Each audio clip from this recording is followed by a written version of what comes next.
The member for Herbert. Thank you very much, Mr Speaker. My question is to the Minister for Resources, Energy and Northern Australia. Will the Minister please update the House on the Government's commitment to strengthen Australia's defence presence in Northern Australia?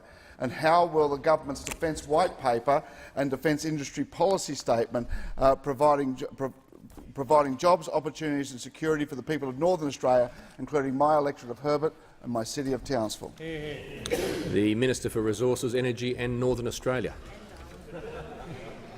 Thank you, Mr Speaker, and I thank the member for Herbert for his question and acknowledge that his electorate is home to Australia's largest army base, and he has been a staunch advocate for the ADF both in Townsville and beyond.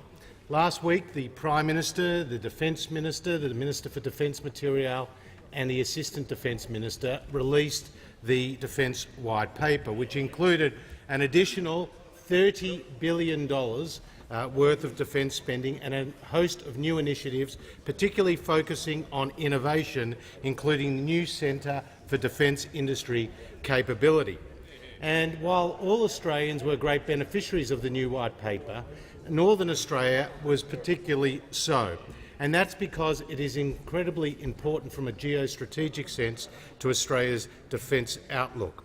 In Queensland, the Shoalwater Bay training area in the seat of Capricornia will receive an investment of up to $150 million over the next decade to upgrade its facilities. The accommodation facilities at Laverick Barracks in Townsville, and the member for Herbert's electorate, will receive an investment of around $50 million over the next decade and hundreds of millions after that. The RAF base at Townsville will receive an additional $100 million, with investment to support the introduction of the Joint Strike Fighter. The RAF base Sherga in Weipa, an additional wharf space and support facilities in Cairns, both in the electorate of Leichhardt, will also receive further investment. In Western Australia, the Harold E. Holt Communications facility in Exmouth will receive around $200 million in investment, and the RAF bases in Derby and Exmouth, all in the member for Durac's electorate, will be upgraded to support new air combat capabilities.